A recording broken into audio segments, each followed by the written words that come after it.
Hello, folks. I greet you. Welcome to another date on Journalist Hangout. Remember, it's the biggest rendezvous for gentlemen of the Fourth Estate. I am Citizen Jones Hussein. Now, today on the program, Nigeria Customs Service declares state of emergency at Onne Port over illicit arms importation. Julius Abure, you remember him, rejects Labour Party meeting held at Umuahia, says it's illegal.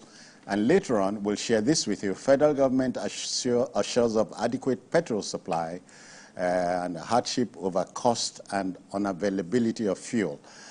An economist, Kelvin Emmanuel, will join us in the course of the discussion.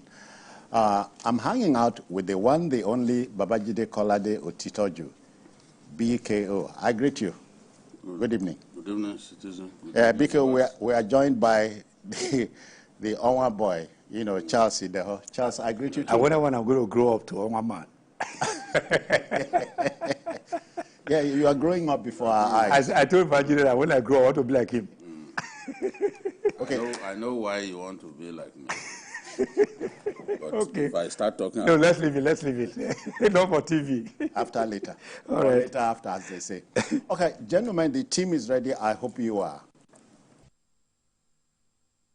All right, let's go. You know, smuggling, it needs to be emphasized, is not just a false declaration and concealment of goods to outsmart customs duties, but a willful trafficking in prohibited and restricted goods like arms and banned substances. Onne Port in River State has become notorious for these underhand practices, and so the federal government has stepped in by declaring a state of emergency at the port following repeated incidents of importation of dangerous cargo, including arms and ammunition, through the facility. Spokesman of the Nigeria Customs Service, Abdullahi Maiwada, said the measure became necessary in order to enable the service pay more attention to 100% physical examination of cargoes so as to stop all forms of illegal importation of arms through the port. One hopes it is not a case of bolting the stable door after the horse had bolted. But let's first share the story by our colleague Uche Okoro. He was there. Let's go.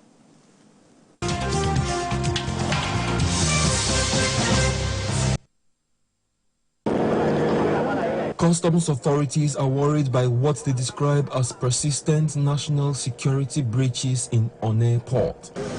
In just 2 months, this is the third major detection of concealment, false declaration, and importation of prohibited items. But rather than slowing down on their activities, the perpetrators do not seem to be deterred. They continue to smuggle in pain relief medication, cough syrups with codeine, tramadol, and other prescription drugs. They attempt to test our will through the importation of dangerous cargo through these ports, which has now necessitated the need to declare a state of emergency. Coming on the heel of a seizure of a huge cache of arms a couple of months ago, it is indeed very disheartening that perpetrators have not backed down on their illegal acts. Recent intelligence and seizures have revealed a disturbing trend, and that is the fact that Onne Port is increasingly being used as a destination for dangerous and illicit cargo. New emergency measures to curtail these activities would make it mandatory to subject cargo to extra scrutiny. Effective immediately, we will be implementing emergency protocols at Onne Port. For the next 3 months, we will be conducting very thorough examinations on all suspicious containers. Even if the owners do not come forward for examination, we will open these containers to verify their contents. This would be a temporary but necessary measure to clean up the port and restore its integrity. I want to assure the business community and legitimate importers and their agents that this measure is not aimed at disrupting lawful trade. Our goal is to create a safer, more secure environment for genuine business activities to thrive. For ease of doing business, the Customs Service has assured port users that lawful shipments will be processed as quickly as possible during the emergency period. Uche Okoro, TVC News, Onne.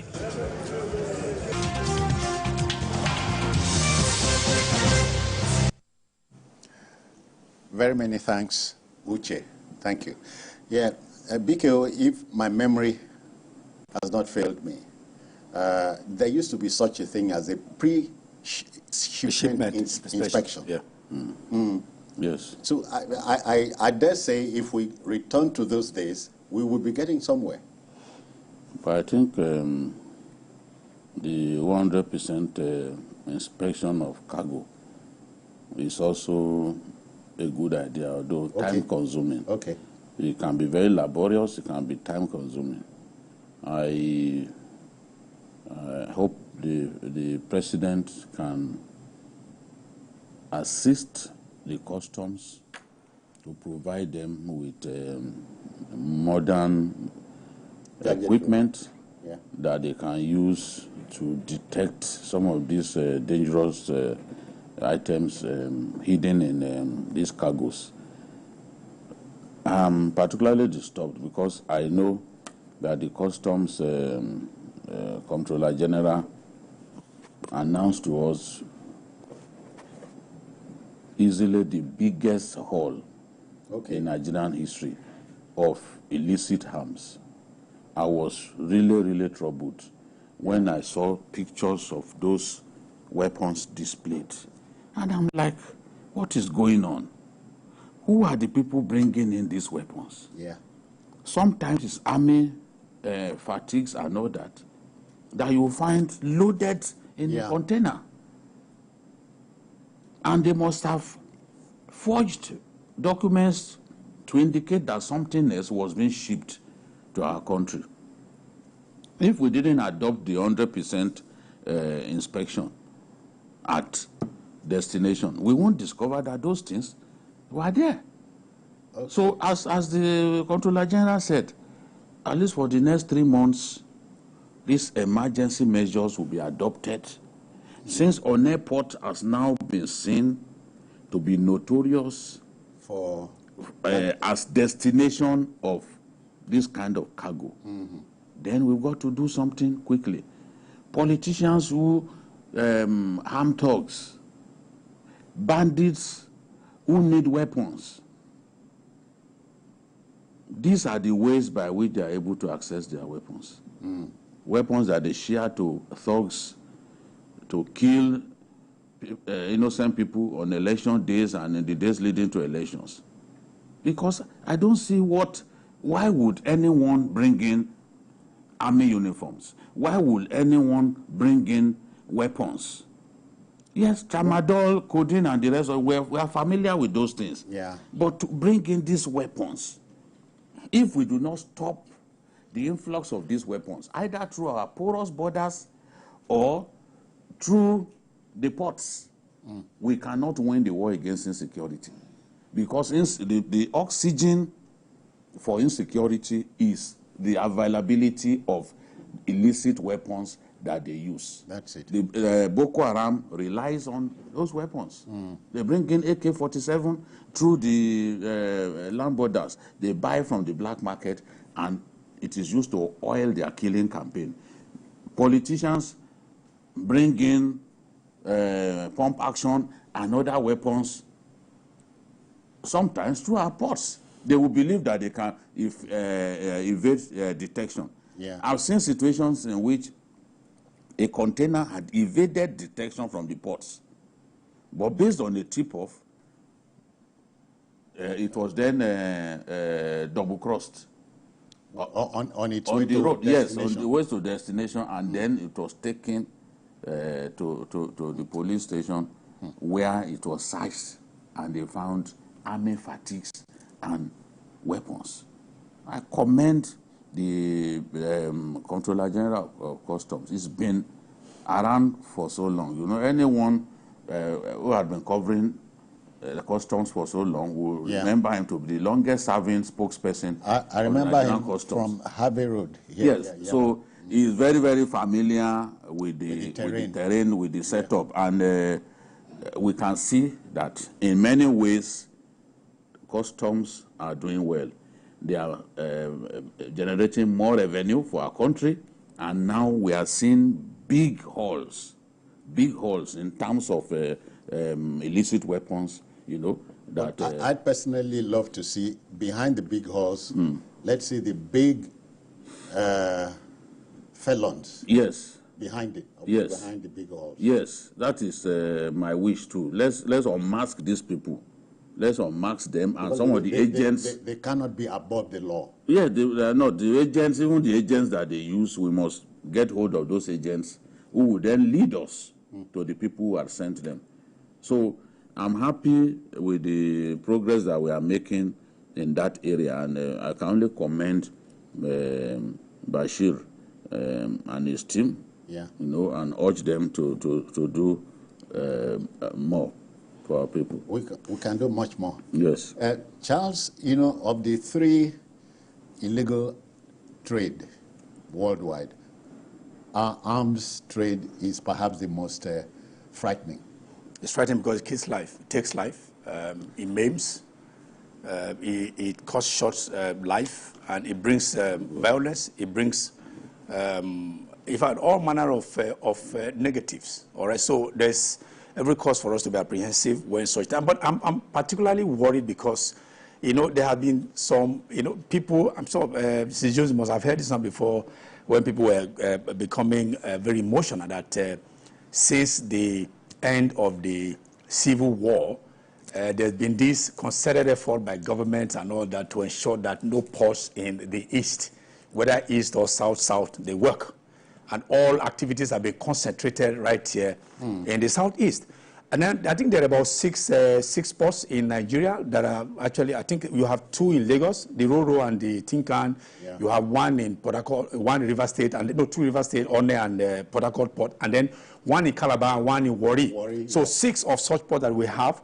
But I'm particularly, you know, why I said I'm worried is that one would expect that if you have a thriving port in the East, Onne, for instance, it will help our Igbo brothers to just use those places to bring in their merchandise and all that. Our port in Onne, but okay, there's even port on that. But they are not very active. They are not very active. So now do you have criminal activities?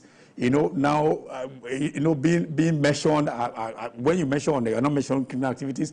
It bothers me because people are going to be leaving that port now, hoping that they are going to go to somewhere where it's safer. But again, when Babajide was talking about stopping insurgency and criminal activities, if you know, when he was talking about not bringing in arms, but you see, I would rather look at it the other way. If there are no users for these arms and ammunition, there won't be buyers. Yeah. They won't thrive. If we are going to stop, either in the short run or in the long run, the importation of these arms and all that, we need to tackle insurgency, we need to tackle criminal activities, we need to also tackle banditry. Because these are the users of all these illicit arms and all that. So if you attack those, the menace, the criminal activities, then you would have solved about 50% of the inflow of all this over there. Cure the cause. Exactly. So if you have to actually take the war against criminal activity, even up the ante, and then see exactly how, if we are able to, we may not totally eliminate it, but we can do a lot to reduce it to the barest minimum. If we do that, and there are nobody is asking for arms, then those who import the arms will not have any business. They don't have any market. And as BK and I agreed, yes, the faces behind the masks. Oftentimes, I don't know, I can't recall when I ever read in the news or maybe watch on TV, people being paraded, I mean, high and mighty who are behind. Because gone is not something you buy in the open market. It's not. So you don't just, when you go to Igbo market, say, give me gun, I buy and all that. Or you just go abroad, you buy. Because it is highly regulated and you have to have mega money, in the manner of speaking, for you to be able to bring it. So there's a cartel that's doing, except they bust the cartel, then we also have... as they say, the only way to tackle organized crime is to make the war against it organized. Organized as well, exactly. Yes, and I think we are getting there. We are getting something. If you bear in mind the progress being made by NDLA. Okay, yeah. Kind of Yeah. breakthroughs they are making. The arrests of barons that they are making. Then you agree that we are getting, and they are working with customs, they are working with sister agencies. Inter-service. But were prosecuted and jailed. I can't recall No, if they it has ever been are jailed. trial. Yeah, people on trial. Jailed, People on trial. making the news. People, No, trial. Trial is okay. Look at the Abakari, for example. Yes, Abakari. Yeah. That was a very significant breakthrough by the NDLA. The way the whole operation was consummated. But shouldn't trial end up in incarceration? It's still on trial. Yeah, the trial is ongoing. Trial is ongoing. But that's for the justice system. Okay, that's but what they've done their bits. Hand them over to law. It's in detention. Remember the notorious Nkuru Mary saga? You know, the faces behind the rubbish came up thanks to NDLA. Okay. Okay, let's touch our next story. You know, you remember